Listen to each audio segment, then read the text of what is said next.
వర్ధంతి సందర్భంగా తెలంగాణ రాష్ట్రమే కాదు యావత్ భారతదేశం మొత్తం కూడా తన యొక్క వర్ధంతి సభలు జరుపుకుంటూ ఉంది. ఇందులో భాగంగానే మన దగ్గర ఉన్నటువంటి Mother Teresa degree and BEd కాలేజీలో కూడా మనం వర్ధంతి సభలు జరుపుతూ ఉన్నాం. ముందుగా ఎందుకు మనం ఈ యొక్క సెమినార్ కండక్ట్ చేయాల్సి వస్తూ ఉంది, అసలు భగత్ సింగ్ అంటే ఎవరు, ప్రత్యేకంగా ఈ భగత్ సింగ్ని ఈ దేశం మొత్తం ఎందుకు గుర్తించాల్సిన అవసరం ఉంది, ఆయన దేశం కోసం ఏం సాధించాడు, దేశం కోసం ఎందుకు ఉరికంబాన్ని ఎక్కాడు, అతి చిన్న వయసులోనే 23 సంవత్సరాలకే ఉరికంబాన్ని ముద్దాడి ఉరి శిక్షణ ఇచ్చినటువంటి భగత్ సింగ్ని ఆయన యొక్క చరిత్రను మనం తెలుసుకోవాల్సిన అవసరం ప్రజెంట్ ఉన్నది.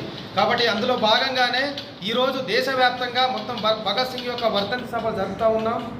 కాబట్టి ఈ యొక్క సెమినార్కి ముఖ్య అతిథిగా విచ్చేసినటువంటి మాజీ ఎస్ఎఫ్ఐ నాయకులు బండారు శరత్ గారు వచ్చారు. వాళ్ళని పరిచయం అయ్యి భగత్ సింగ్ చిత్రపటానికి పూలమాల వేయవలసిందిగా కోరుతా ఉన్నారు.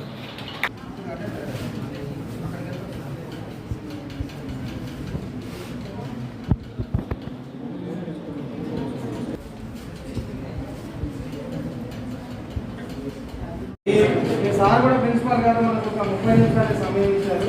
ఇది చాలా అమూల్యమైనటువంటి సమయం, దయచేసి మీరు మాకు సహకరించండి. కాబట్టి ముందుగా ఏంటంటే నేను పరిచయం చేసుకుంటాను. నాది పీజీ అయిపోయింది, బీఈడీ తర్వాత నేను ఎల్ఎల్బీ పూర్తి చేసుకొని ప్రజెంట్ జర్నలిజాలకు మేము వచ్చాము. అలాంటి స్ఫూర్తిని మీకు కూడా నింపడం కోసం భగత్ సింగ్ యొక్క విశిష్టత, భగత్ సింగ్ దేశం కోసం దేనికోసం ప్రాణాలు అర్పించాలనేటువంటి విషయాలు చెప్పడానికి వచ్చినటువంటి బండారు శరత్ గారికి ఈ యొక్క సెమినార్ ప్రారంభించవలసిందిగా కోరుతా ఉన్నాను. ఎస్ఎఫ్ఐ ఆధ్వర్యంలో మీ కాలేజీలో ఈ సెమినార్ నిర్వహిస్తూ ఉన్నాం. ఇక్కడ మీరు ఉన్నటువంటి విద్యార్థులందరూ కూడా డిగ్రీ చదువుతున్న విద్యార్థులు, అదేవిధంగా బీఈడీ చేస్తున్నటువంటి విద్యార్థులు. ఈరోజు ఈ యొక్క కార్యక్రమం కోసం మీరందరూ కూడా ఒక అరగంట టైం ఇవ్వటం అనేది చాలా గొప్ప పరిణామం. మీ అందరికీ ఈ సందర్భంగా అభినందనలు, శుభాకాంక్షలు తెలియజేస్తూ ఉన్నాం. ఇందాక మిత్రుడు భూపేందర్ చెప్పాడు, భగత్ సింగ్ ఇప్పుడు మనం పూలదండేసినటువంటి వ్యక్తి భగత్ సింగ్. ఈ భగత్ సింగ్ ఎవరనేది ఇప్పుడున్నటువంటి జనరేషన్కి చాలామందికి తెలియదు. మనం పుట్టకముందు, మన పెద్దవాళ్ళు పుట్టకముందు కొన్ని వందల సంవత్సరాల క్రితం మన దేశాన్ని బ్రిటిష్ వాళ్ళు వచ్చి వ్యాపారం పేరుతో మన దేశానికి వచ్చి మన దేశంలో ఉన్నటువంటి రాష్ట్రాల మధ్య, రాజుల మధ్య తగాదాలు పెట్టి మన దేశాన్ని ఆక్రమించుకొని మన దేశం మీద పెత్తనం చేశారు బ్రిటిష్ వాళ్ళు 200 సంవత్సరాలు. 200 సంవత్సరాలని మనందరినీ కూడా బానిసలుగా చూశారు. మనమంటే మనం కాదు, మన కింద ఉన్నటువంటి ఒక 2-3 తరాల ప్రజలందరినీ కూడా, మన తాత ముత్తాతలందరినీ కూడా వాళ్ళు బానిసలుగా చూసి మన మీద చాలా పెత్తనం చేశారు.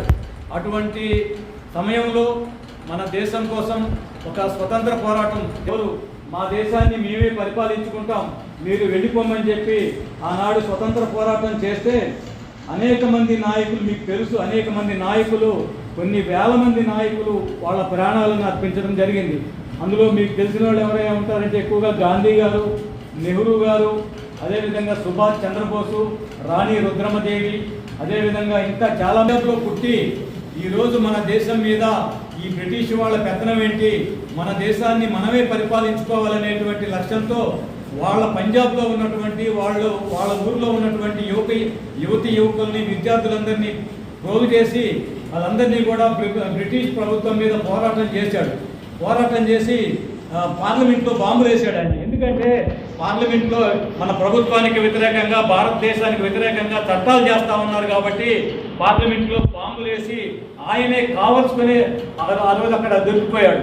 ప్రభుత్వం ఆయన అరెస్ట్ చేస్తే ఆయన్ని 23 సంవత్సరాల వయసులో కరెక్ట్గా మార్చి 23వ తారీఖు నాడు భగత్ సింగ్, ఆయనతో పాటు రాజుగురు, సుఖదేవ్ ముగ్గురిని కూడా ఆనాడు బ్రిటిష్ ప్రభుత్వం ఉరితీసిన తర్వాత బ్రిటిష్ వాళ్ళు అడిగారు ఆయన జైల్లో, మనం ఉరితీసినటువంటి ఖైదీలని అడుగుతారు, నీ లాస్ట్ కోరిక ఏంటి అని అడిగినప్పుడు, నా భారతదేశానికి స్వతంత్రం కావాలి, మీరందరూ కూడా మా దేశం విడిచిపెట్టి వెళ్ళిపోమన్నారు.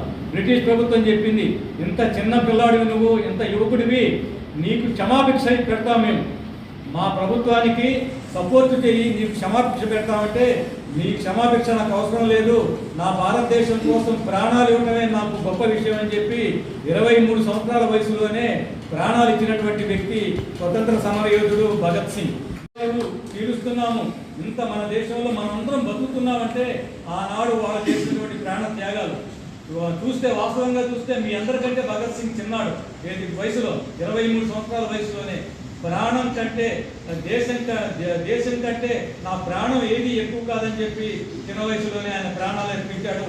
అటువంటి మహనీయునికి ఈరోజు మీ కాలేజీలో మీ అందరి సమక్షంలో నివాళులు అర్పించడం అంటే మీ చాలా గొప్ప విషయం. అదేవిధంగా ఈరోజు చాలా మందికి మన దేశం కోసం పోరాడినటువంటి నాయకుల గురించి తెలియదు. అదేంటంటే ప్రభుత్వాలు కూడా ఇటువంటి నాయకుల యొక్క స్ఫూర్తితో మీరందరూ కూడా తెలుసుకొని ఎక్కడ చైతన్యవంతులు అవుతారో అని చెప్పి ప్రభుత్వాలు కూడా ఇటువంటి చరిత్రను పాఠ్యాంశంలో పెట్టట్లేదు. ఇటీవల కాలంలోనే భగత్ సింగ్ జీవిత చరిత్రని కూడా పాఠ్యాంశంలో పెట్టాలని చెప్పి ప్రయత్నాలు జరుగుతూ ఉన్నాయి. మీ అందరికీ తెలుసు, ఇందాక మిత్రుడు చెప్పాడు ఎస్ఎఫ్ఐ అంటే విద్యార్థి సంఘం, స్టూడెంట్ ఫెడరేషన్ ఆఫ్ ఇండియా, భారత విద్యార్థి ఫెడరేషన్. మేమందరం కూడా ఎస్ఎఫ్ఐలో చదువుకున్నవాళ్ళమే.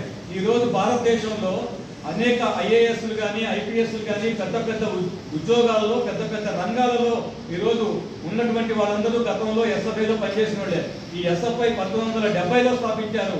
అనేక విద్యార్థి సమస్యల మీద అనేక పోరాటాలు చేసింది.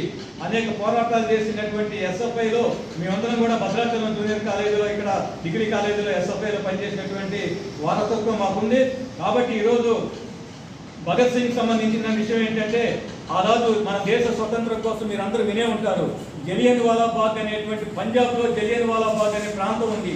అక్కడ ఒక పెద్ద గ్రౌండ్ ఉంటే మన దేశానికి స్వాతంత్రం కావాలని చెప్పి మన భారతీయులందరూ మీటింగ్ పెట్టుకుంటే ఆ గ్రౌండ్ చుట్టూ ఉన్నటువంటి గేట్లన్నీ వేసేసి జనరల్ డయ్యర్ అనేటువంటి బ్రిటిష్ అధికారి విచక్షణారహితంగా కాల్పులు జరిపితే కొన్ని వందల మంది ఆ రోజు ప్రాణాలు, మన దేశభక్తులు మన కోసం చనిపోయారు. ఆ యొక్క రక్తాన్ని భగత్ సింగ్ ఆ రోజు సాయంత్రం వెళ్ళి అక్కడ రక్తంతో తడిచినటువంటి నేల, అక్కడ మట్టిని తీసుకొని ఆ రోజు శపథం చేశాడు. ఖచ్చితంగా జనరల్ డయ్యర్ అనేక మంది భారతీయుల్ని మన దేశం కోసం పోరాడినటువంటి వాళ్ళందరినీ చంపాడు. కాబట్టి జనరల్ డయ్యర్ని చంపి ప్రతీకారం తీసుకోవాలనుకున్నాడు. ఆ రోజు జనరల్ డయ్యర్ని కూడా భగత్ సింగ్ చంపాడు. చంపడం అంటే అది దేశం కోసం చంపటం, మన దేశం కోసం ఆ రకంగా చంపడం జరిగింది. కాబట్టి ఇటువంటి అమరవీరులు అనేక మంది ఈరోజు ఉన్నారు. మీ అందరికీ తెలుసు, మీరందరూ ఇక్కడ బీఈడీ చేస్తున్నారు, డిగ్రీ చేస్తున్నారు. మీ అందరి లక్ష్యం ఏంటి? ఆ తర్వాత మీ అందరికీ కూడా ఉద్యోగాలు వస్తాయి. మీరందరూ ఉద్యోగాలు చేసుకుంటూ జీవితంలో మీరందరూ సెటిల్ అవ్వాలని చెప్పి మీ తల్లిదండ్రులందరూ మిమ్మల్ని కాలేజీకి పంపిస్తూ ఉన్నారు. కానీ ఇక్కడ ఉన్నటువంటి ప్రభుత్వాలన్నీ కూడా మీరు చదువుకున్న తర్వాత ఉద్యోగాలు ఇస్తాయనేటువంటి నమ్మకం లేదు. ఈరోజు మీ అందరికి బీఈడీ చేస్తున్నారు. మీ బీఈడీ అయిపోయినామంటే మీకు ఉద్యోగాలు ఇవ్వాలి, టీచర్ పోస్టులు ఇవ్వాలి. అదే రకంగా దీంట్లో అనేక రకాలు ఉన్నాయి. అదేవిధంగా ఇక డిగ్రీ చేసేటువంటి స్టూడెంట్స్ ఉన్నారు. మీరందరూ బయటకు వెళ్ళిన తర్వాత మీకు ఉద్యోగాలు ఇవ్వాల్సిన బాధ్యత ఎవరి మీద ఉంది? ప్రభుత్వం మీద ఉంది. కానీ ఇప్పుడు ఉన్నటువంటి ప్రభుత్వాలు ఉద్యోగాలు ఇవ్వట్లేదు. మీ అందరికీ తెలుసు, 2014లో నరేంద్ర మోడీ భారతదేశానికి ప్రధానమంత్రి అయిన తర్వాత చెప్పాడు, సంవత్సరానికి 2 కోట్ల ఉద్యోగాలు ఇస్తాను, భారతదేశంలో నిరుద్యోగ అనేవాళ్ళు లేకుండా చేస్తానని చెప్పాడు. ఇప్పటికీ ఆయన 11 ఏళ్ళు ప్రధానమంత్రిగా, అంటే 11 రోజులు 22 కోట్ల ఉద్యోగాలు ఇవ్వాలి. కానీ ఈ రోజు వరకు కూడా ఒక్క ఉద్యోగం కూడా ఇవ్వనటువంటి పరిస్థితి. ఎందుకంటే మీరందరూ యూత్ ఆలోచనని, స్ఫూర్తిని దెబ్బకొట్టడం కోసం రకరకాల ఎత్తులు వేస్తా ఉన్నారు. ఆ రకంగా మన భారత విద్యార్థి ఫెడరేషన్ ఎస్ఎఫ్ఐ చెప్తుంది, చదువుతూ పోరాడు, చదువుకై పోరాడు. మీరు చదువుకుంటూనే పోరాడాలా, పోరాడుతూనే చదవాలా. అధ్యయనం పోరాటం అనే నినాదంతో ఈరోజు ఎస్ఎఫ్ఐ పోరాటం చేస్తూ ఉంది. కాబట్టి ఎస్ఎఫ్ఐ చెప్పేది ఏంటంటే, భగత్ సింగ్ స్ఫూర్తితో మీరందరూ కూడా మంచిగా చదవాలి, భవిష్యత్తులో మీరందరూ ఉద్యోగాలు చేయాలి, ఉద్యోగాలు చేసి దేశం యొక్క పేరు ప్రతిష్ట నిలబెట్టాలని చెప్పి ఈరోజు ఎస్ఎఫ్ఐ చెప్తా ఉంది. డిఎస్సి చేస్తున్నారు, ఎవరితో కోర్టులు ఏపిస్తున్నారు, వాయిదా పడుతుంది, ఇంకోటి అంటున్నారు, అదంటున్నారు, రకరకాల అడ్డంకులన్నీ వాళ్ళే సృష్టిస్తున్నారు. కాబట్టి ఏంటంటే ఖచ్చితంగా ప్రతి సంవత్సరం డిఎస్సి పెట్టాలా, అదేవిధంగా చదువుకున్న వాళ్ళందరికీ ఉద్యోగాలు ఇవ్వాలని చెప్పి ఈరోజు ఎస్ఎఫ్ఐ చెప్తా ఉంది. కానీ ప్రభుత్వం ఏం చేస్తుందంటే మన మధ్య చిచ్చు పెడతా ఉంది. ఎస్టీ, ఎస్సీ, బీసీ, మైనార్టీలు అని చెప్పి కుల మతాల మధ్య చిచ్చు పెడతా ఉంది. అసలు ప్రభుత్వం ఏం చేయాలా? కొత్త కాలేజీలు పెట్టాలా, విద్యార్థులకు చదువు ఫ్రీగా ఇవ్వాలా, చదువుకున్నటువంటి విద్యార్థులకు ఉద్యోగాలు ఇవ్వాలా, ఉపాధి అవకాశాలు కల్పించాల్సినటువంటి ప్రభుత్వాలు ఇవన్నింటినీ కూడా పక్కన పెట్టేసి ఈ రకమైనటువంటి మత విద్వేషాలు రెచ్చగొట్టడం, ఔరంగజేబు సమాధి తవ్వటం, ఇంకొకరు సమాధి తవ్వటం అని చెప్పారు. ఈరోజు మనం చెప్పాల్సింది ఏంటంటే, గాంధీ గారు కానీ, నెహ్రూ గారు కానీ, సుభాష్ చంద్రబోస్ గారు కానీ, ఇప్పుడు మనం నివాళులర్పించినటువంటి సర్దార్ భగత్ సింగ్ కానీ, వీళ్ళందరూ కూడా మనమందరం కూడా సుఖ సంతోషాలతో ఉండాలని చెప్పి, మనమందరం మంచిగా ఉండాలని చెప్పి, మన యొక్క దేశ సమగ్రత సమైక్యత ఉండాలని చెప్పి వాళ్ళ విలువైనటువంటి ప్రాణాలు అర్పించారు. ఈరోజు మనం ఎవరైనా ప్రాణాలు ఇవ్వమంటే ఇస్తాం మనం ప్రాణాలు ఇవ్వడం ఎవ్వరూ సాధ్యం కాదు.